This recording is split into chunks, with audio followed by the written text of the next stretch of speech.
ছেলে বিয়ে করতে করতে 28, 29, 30, এখন স্বাভাবিক বয়স। 25-এর নিচে কয়জনের বিয়ে হয়? 25 থেকে 30, কারো 30 পার হয়ে 35 হয়। এমনও দেখি 40 বছরে প্রথম বিয়া, 4 নম্বর বিয়া না, প্রথম বিয়া, বয়স হয়ে গেছে 40। এমনকি আবার বিয়েতে আরো বহু ঝামেলা। 1 নম্বর হলো পাত্র আর পাত্রী খুঁজতে গিয়ে পেরেশানি, কারণ বেশি বিয়ার তো দরজা খোলা নাই, বিয়ে করবে একটা। এখন একটা হতে হবে মনের মতো, আর মনটা হলো ইয়া বড়। এখন এমন একটা মন লাগবে যে পুরুষ বিয়ে করবে ভালো এবং পুরুষ দিনদার হবে, এটাও ভালো। তবে দিনদার হলেই খালি চলবে না, আগে হতে হবে জামানার বিল গেটস, আগে হতে হবে জামানার ইলন মাস্ক, এরপর দিনদারি থাকলে আলহামদুলিল্লাহ মাশাআল্লাহ।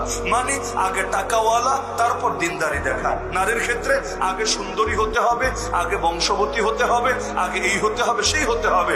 সঙ্গে যদি নামাজ রোজা থাকে মাশাআল্লাহ মারহাবা। মানে যেটা মূল হওয়া দরকার ছিল এটা গৌণ হয়ে গেছে, যেটা গৌণ হওয়া দরকার ছিল এটা মূল হয়েছে। এখন একসঙ্গে সব পাবে কিভাবে? এমনকি হাদিসের পর্যন্ত ব্যাখ্যা পাল্টে দিয়েছে জাহেল বাঙালি সমাজ। তুনকাহুল মারআতু লিআরবাইন লিমালিহা ওয়া লিজামালিহা ওয়া লিহাসাবিহা ওয়া লিদীনিহা ফাসফার বিযাতিদ দ্বীন তারিবাত ইয়াদাক। আল্লাহ নবী বলেছিলেন নারীকে সমাজের মানুষরা সাধারণত 4 জিনিস দেখে বিয়ে করে। কেউ এটা, কেউ ওইটা, কেউ ওইটা, এভাবে 4 জিনিস দেখে বিয়ে করে। কি কি জিনিস? নবী বলেছেন কেউ সম্পদ দেখে বিয়ে করে, কেউ সৌন্দর্য দেখে বিয়ে করে, কেউ বংশ দেখে বিয়ে করে, কেউ দিন দেখে বিয়ে করে। সমাজে কি চলে এর বর্ণনা নবী দিচ্ছেন। এরপর পরামর্শ দিচ্ছেন তার উম্মতকে, হে উম্মত তোমরা বিয়ে করবা দিনদার নারীকে, তোমরা বিয়ে করবা দিনদার নারীকে। নবী বলেন নাই 4 গুণ দেখে বিয়ে করতে, বরং নবী বলেছেন দিনদারিকে প্রাধান্য দিয়ে বিয়ে করতে। অনেকে হাদিসটা বলে নবীর পরামর্শ 4 গুণ দেখে বিয়ে করতে হবে। বাংলাদেশে এরকম মাইয়া কয়টা আছে যার মধ্যে 4টা গুণ সবই পাওয়া যাবে? তার দৈহিক সৌন্দর্যও আছে, তার বংশ মর্যাদাও আছে, আবার তার দিনদারিও আছে।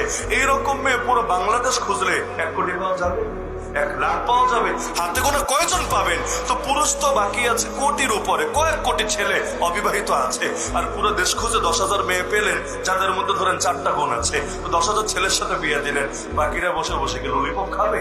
এরা কি করবে? মানে এরা এখন বিয়ের জন্য পারবেটা কি? এখন যদি বলেন নবী বলেছেন সম্পদ দেখে বিয়ে করতে, তাহলে যেই মেয়েদের সম্পদ নেই এদের আর বিয়ে লাগবে না। নবী বলেছেন সৌন্দর্য দেখে বিয়ে করতে, তাহলে যেই মেয়েদের সৌন্দর্য একটু দুনিয়ার মানুষের নজরে কম তাদের আর বিয়ে লাগবে না। নবী বলেছেন বংশ দেখে বিয়ে করতে, তাহলে খেলে চৌধুরীদের বিয়ে হবে আর খানদের বিয়ে হবে, আর বাকি মেয়েরা বৈশা বৈশা তার যৌবনকাল এমনি বাসায় কাটায় দিবে। এটা তো সম্ভব না। নবী আসলে বলেছিলেন কি, আর বাঙালি পাবলিক এটারে বানাইলো কি? তাহলে একদিকে এখন বিয়ের জন্য প্রস্তুতি নিতে নিতে দেখা যায় খালি পাত্রী দেখে আর পাত্রী দেখে, ওদিকে পাত্রীপক্ষ পাত্র দেখে আর পাত্র দেখে।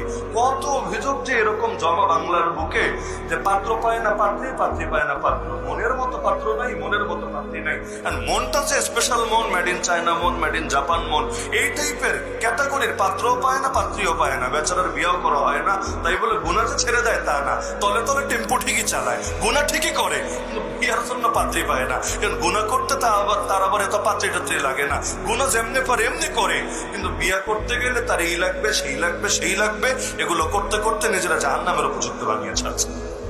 এরপর আবার বিয়েতে চাহিদার তো শেষই নাই। মেয়ে পক্ষ হলে মেয়ের বিয়ে দিতে গেলে বরযাত্রী খাওয়াতে হবে 150, 200, 500, এগুলো তো চলে সমাজের মধ্যে, কিভাবে না করবেন আপনি? এমনকি এগুলোরে কেউ কেউ তো সুন্নত বানায় চালায় দেয় যে মেহমানদারি করো তো সুন্নত, হাদিয়া দেওয়া সুন্নত, হাদিয়া নেওয়া সুন্নত। মানে কোন জায়গায় সুন্নত নিয়ে যে কোন জায়গায় প্রয়োগ করে। ওই কয়দিন আগে দেখলাম পুলিশের এক কর্মকর্তা, এই বেটা তারে পুলিশ থেকে সাসপেন্ড করা হয়েছে। কেন? সে একজনের থেকে ঘুষের টাকা নিচ্ছে, ঘুষের টাকা, গোপন ভিডিও। তখন সে ফতোয়া প্রচার করছে, ঘুষের টাকা নেওয়ার সময় সে ফতোয়া প্রচার করছে যে টাকা গুনে নেওয়া সুন্নাত।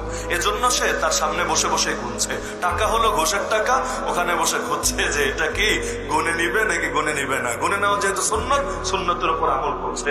নাউযুবিল্লাহি মিন যালিক। এখন যদি অবস্থা হয় এমন জিনা করছে মানে হারাম, আর সেখানে গিয়ে এই মাসালা চিন্তায় পড়ছে যে এখানে আসলে বেলুন ব্যবহার করে এটা কি মাকরুহ হবে নাকি এটা সুন্নাহ সম্মত হবে। কাম আছে হারামের মধ্যে, আর পাগল এখন মাসালা নিয়ে মেতেছে কি মাসালা, এটা কি মাকরুহ হবে না মাকরুহ থেকে বাঁচতে হবে। এই হলো আমাদের অবস্থা, পুরো মূলে তো নষ্ট করে ফেলেছে, শাখা নিয়ে পড়ে আছে এই বরযাত্রীর নামে যা চলে। এখন হিসাব করেন যদি 200 মানুষরাও খাওয়াতে হয় এক এক মেয়ের বিয়েতে, যার মেয়ে আছে 5টা, মেয়ে আছে 60টা, সবই মেয়ে, ছেলে একটাও নাই। ওই বাপের অবস্থা কি হবে? এক একটা মেয়ের বিয়ে দিতে তার কয় বছর বসে প্রস্তুতি নিতে হবে। একইভাবে ছেলে পক্ষ, তারা আবার দেখা যায় কত সময় গিয়ে মেয়ে পক্ষের উপর এমনি জুলুম তো করবে, আবার নিজেরা গিয়ে, এখন তো যৌতুকের নামে যৌতুক চলে না, অঘোষিত নামে যৌতুক চলে। মানে এক এক এলাকায় এক এক প্রচলন, এক এলাকার প্রচলন সেখানে মোটরসাইকেল দিতে হয়। বাংলাদেশেরই কথা, মোটরসাইকেল দিতে হয়, বলা লাগে না, যদি না দেয় মুখ দেখাতে পারবে। এক এলাকার প্রচলন ছেলের অ্যান্ড্রয়েড দিতে হয়, একটা অ্যান্ড্রয়েড, যেই মানের দেখ একটা অ্যান্ড্রয়েড দিতে হবে। আমি এমন মানুষও চিনি, ওই গ্রামের মানুষ, নিজের অ্যান্ড্রয়েড ছিল, কয়দিন আগে বিক্রি করে বাটন ফোন কিনেছে, কারণ শ্বশুরপক্ষ করে দেখাতে হবে তার অ্যান্ড্রয়েড নাই।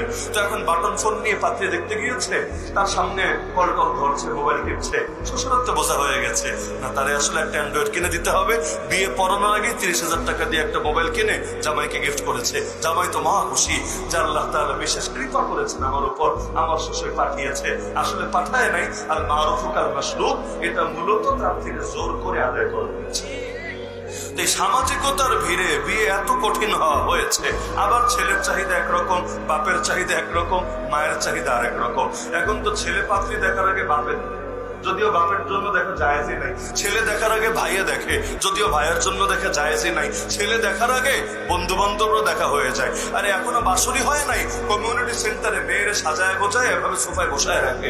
ছেলে ব্যস্ত এদিকে মেহমানদারি করতে, আর ছেলের বন্ধুরা এসে ফটোশুট করে, ছবি তোলে, সেলফি নেয়, ভিডিও করে। আরে ভাবিরে কেমন মানিয়েছে ছেলেটার সাথে, এটা নিয়ে গবেষণা চলে। আর এর বউটা বেশি সুন্দর হয়েছে না ওর বউ বেশি সুন্দর হয়েছে, এগুলো নিয়ে পিএইচডি থিসিস চলতে থাকে। এই নোংরামি হলো বাংলাদেশের কালচারে পরিণত হয়েছে। তাহলে এভাবে অশ্লীলতা যদি ব্যাপক হতেই থাকে, অশ্লীলতা যদি নর্মালাইজ হয়ে যায়, আমরা যখন ছোট ছিলাম বাংলাদেশে কয়েকজন হারাম রিলেশন করতে পারতো? আরে মুরব্বীরাই তো সমাজটাকে এমন ভাবে নিয়ন্ত্রণ করতো, আলহামদুলিল্লাহ। এগুলো কেউ করলেও এলাকায় টিকতে পারবে না, দুজনের মুখে এবং দুজনের পরিবারের মুখে চুনকালি লাগবে, আর এক ঘরে হয়েও থাকা লাগতে পারে। আর এখন এগুলো কি স্বাভাবিক ব্যাপারে পরিণত হয়েছে? প্রতিটা বছর নিষিদ্ধ গর্ভপাতের হার বাড়ছে, প্রতিটা বছর পরকীয়ার হার বাড়ছে, প্রতিটা বছর সংসার ভাঙার হার বাড়ছে, প্রতিটা বছর বিভিন্ন দুর্ঘটনার হার বাড়ছে। এই যে অশ্লীলতা ছড়িয়ে যাচ্ছে সমাজে, ফলাফল কি? নবী বলেছেন, ইল্লা ফাশা ফীহিম আত-তা'আন ওয়াল আওজা আল্লাতী লাম তাকুন মাদাত মিন আসলাফিহিম আল্লাযীনা মাদাউ ক্বাবল। এভাবে যদি কোন জাতির মধ্যে অশ্লীলতা প্রকাশ্যে ছড়িয়ে যায়, যেমন বাংলাদেশেও গিয়েছে, কি হবে? নবী বলেছেন, তাদের মধ্যে মহামারী ছড়িয়ে পড়বে এবং দুর্ভিক্ষ ছড়িয়ে পড়বে। বাংলাদেশ দুর্ভিক্ষের পথে, এখনো দুর্ভিক্ষ আসে নাই, তবে দুর্ভিক্ষের পথে। 1 বছর আগে 1000 টাকা দিয়ে যা কিনতে পারতেন, এখনো তা কিনতে পারেন, তাই না? উন্নয়ন কি গিলে খাবেন না কিরে ভাই? যখন পকেটে বেতন তো বাড়েই না, আর যা আছে এগুলো আসলে কমছে। দেখতে মনে হচ্ছে বেতন আগের মতোই আছে, আসলে আগের মতো নাই। মসজিদের ইমামরে 5 বছর আগে 8,000 দিতেন, এখনো 8,000ই দেন। অথচ 5 বছর আগে 8,000 দিয়ে যা করতে পারতো, এখন সেটা করতে 15,000 লাগবে, 16,000 লাগবে, কোনো ক্ষেত্রে আরো বেশি লাগবে। তাহলে আপনি তো ভাবছেন বেতন আগের মতো আছে, আসলে আপনি জানেন না ইমাম সাহেবের বেতন আগে 8,000 ছিল, এখন 3-4,000 নেমে এসেছে। বলবেন কিভাবে? কমে তো নাই, 8,000-এ দিচ্ছি। 8,000 দিলে কি হবে? মূল্যস্ফীতি তো বাড়ছে। মূল্যস্ফীতি যে বাড়ছে, ওই খবর রেখে তো আপনার হিসাব করতে হবে।